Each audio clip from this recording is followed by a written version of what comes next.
देखिए राजीव जी, यहाँ पे सुनील शुक्ला जी बैठे हैं और मैंने कुंभ नगर में रहकर कुंभ की रिपोर्टिंग की है 1 महीना लगातार, और बेहतरीन इंतजाम होता है। मैं आज के इंतजाम की बात नहीं कर रहा हूँ, परंपरागत रूप से अर्ध कुंभ और कुंभ में इंतजाम के पॉइंट ऑफ व्यू से कोई अंतर नहीं होता, उतने ही लोग आते हैं, वैसे इंतजाम होता है। और जो मेरा प्रशासन है उसको तमाम तरीके आते हैं। सवाल ये कि जो 40 लोगों की जान गई है, 40 लोगों की फिगर अभी न्यूज एजेंसीज में आई है, ये 40 लोगों की जान की जिम्मेदारी वीआईपी कल्चर की है। मौनी अमावस्या का जो स्नान होता है वो सबसे बड़ा शाही स्नान होता है। इसी की भीड़ को मद्देनजर रख के सारी तैयारी की जाती है। मैं आपको अपना आंखों देखा वाकया बता सकता हूं कि एक कुंभ में हम लोग मीडिया टावर में थे, संगम में, और वहां भगदड़ मची।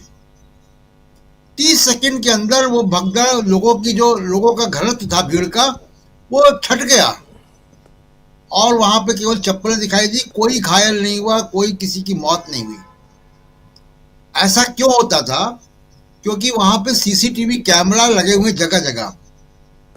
जो बैरिकेटिंग है उसकी जो व्यू रचना है वो बिल्कुल चक्रव्यूह जैसी होती है, और उसकी ट्रैफिक स्कीम्स होती हैं। जब मैं कवर कर रहा था तो तब 21 ट्रैफिक स्कीम थी कि कहीं पे भी किसी भी सीसीटीवी कैमरा की रेंज में अगर लोगों की संख्या बढ़ रही है तो पीछे के गेट बंद हो जाएंगे, आगे खुल जाएंगे। अब तो 30 साल, मैं आपको 30 साल पहले की मैं बता रहा हूँ, अब तो 30 साल में टेक्नोलॉजी बहुत आगे जा चुकी है। अब तो रोबोटिक कैमराज हैं, तमाम तरीके के सेंसर्स हैं। हुआ यह है कि और शाही स्नान के दिनों में किसी वीआईपी को कोई इजाजत नहीं होती थी कभी भी। मैंने वहां कुंभ नगरी में कभी भी किसी नेता के पोस्टर नहीं देखे थे। वहां का वीआईपी, जो अखाड़े के महंत है, वो वीआईपी होते हैं, उनका रास्ता अलग होता है, और वो पहले शाही स्नान करते हैं और उसके बाद बाकी लोगों के लिए स्नान खुलता है, लेकिन वो रास्ते अलग अलग हैं।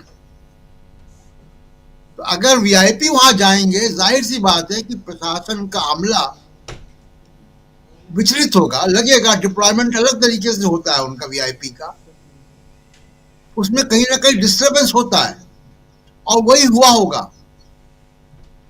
कि वीआईपी कल्चर की वजह से। कहां कुंभ में कभी आपने देखा इतने सालों में कि वहां पूरा कैबिनेट गया हो और पानी में खेल रहे हो, रील बना रहे हो? तो प्रशासन अगर मंत्रियों के रील बनवाएगा वहां खड़े होके, तो जाहिर सी बात है कि प्रशासन की जो जिम्मेदारी है उससे ध्यान भटकेगा। ऐसा कोई कारण नहीं दिखता मुझको कि कोई भीड़ आई और उसने बैरिकेड तोड़ दिया। बैरिकेड तोड़ दिया तो आगे रुक जाएंगे, पीछे की भीड़ कंट्रोल हो जाएगी। वो तो बहुत पुख्ता इंतजाम है। तो कंट्रोल रूम से मतलब 100-150 जगह पे कैमरे लगे होते हैं, कि पॉइंट पे कैमरे लगे होते हैं, और वो मॉनिटरिंग होती है। कहीं कुछ गड़बड़ हुआ है, कहीं कोई एसओपी फॉलो नहीं हुआ है, कुछ लोगों की लापरवाही हुई है, या कोई डिस्ट्रैक्शन हुआ है, वरना तो इतना पुख्ता इंतजाम मेला प्रबंधन का होता है प्रयाग में, उसमें ये संभव नहीं आज की तारीख में। मैं तो खुद इसको कई बार देख चुका हूं। कई बार लगता है कि दुर्घटना हो जाएगी, लेकिन वो 30 सेकंड के अंदर, 40 सेकंड के अंदर भीड़ कंट्रोल हो जाती है, क्योंकि वो कैमरे से वॉच करते हैं, टीवी कंट्रोल रूम से, और तुरंत मैसेज कन्वे होता है, और 15-20 सेकंड के अंदर वो भीड़ नियंत्रित हो जाती है, वो भीड़ को डाइवर्ट कर देते हैं जी। अभी सुनील जी बता रहे थे, मैंने भी पढ़ा, 20-22 किलोमीटर दूर आप चक्कर लगवा रहे हैं तीर्थ यात्रियों का। कितने बुजुर्ग लोग आते हैं, कितने क्या लोग आते हैं, क्या? क्योंकि आपको वीआईपी को सुविधा देनी है। देखिए, जो अखाड़े हैं वहां पे, अखाड़े तो कुंभ नगर में ही हैं और उनका रास्ता निश्चित है, वो किसी को डिस्टर्ब नहीं करते। लेकिन अगर किसी वीआईपी के लिए आपको इंतजाम करना है तो आपको व्यवस्था कुछ ना कुछ बदलनी पड़ती है। ये वीआईपी कल्चर की वजह से दुर्घटना हुई है। बिल्कुल बिल्कुल वहां सही पे आप कह फिर रहे हैं। मिनिस्टर जा रहे हैं, वहां मिनिस्टर जा रहे हैं, मुख्यमंत्रियों के पोस्टर लगे हुए वहां पे। योगी आदित्यनाथ अपनी राजनीति, अपनी जो मोदी के बाद अपनी जो दावेदारी है वो उसको वहां पे साबित करने के लिए पोस्टर लगे हुए उनके।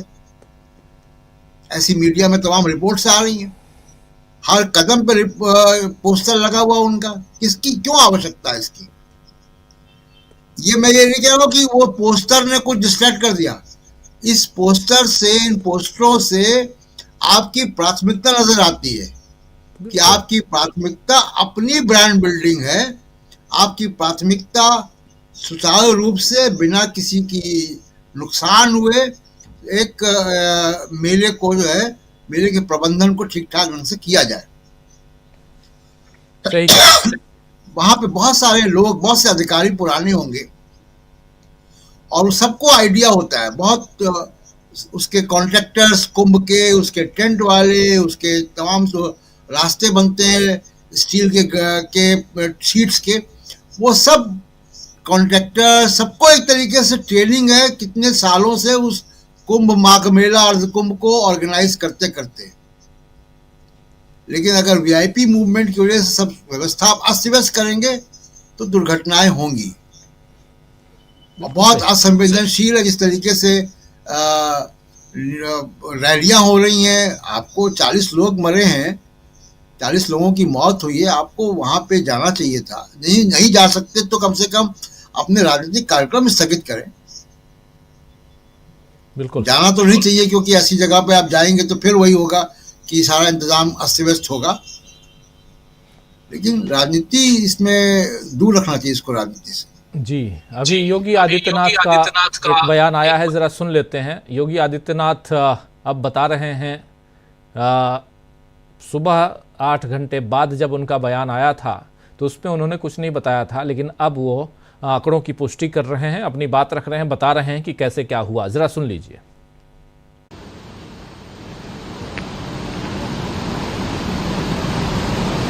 महाकुंभ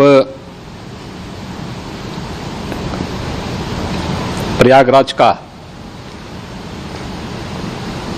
आज मौनी अमावस्या का मुख्य स्नान है और कल सायंकाल 7 बजे से ही काफी बड़ी संख्या में श्रद्धालुजन प्रयागराज पहुंच करके स्नान भी कर रहे थे और काफी बड़ी संख्या में श्रद्धालुजन ब्रह्म मुहूर्त का भी इंतजार कर रहे थे। एक दुर्भाग्यपूर्ण हादसा इसी दौरान अखाड़ा मार्ग पर संगम के तट पर हुआ, जिसमें 90 से ज्यादा लोग गंभीर रूप से या सामान्य रूप से घायल हुए। यह हादसा भारी भीड़ के द्वारा अखाड़ा मार्ग के बैरिकेडिंग्स को तोड़ने और उसके बाद उससे कूद करके जाने के कारण वहां पर हुआ है, जिसमें 30 के आसपास लोगों की दुखद मृत्यु हुई है। 36 घायलों का प्रयागराज में उपचार चल रहा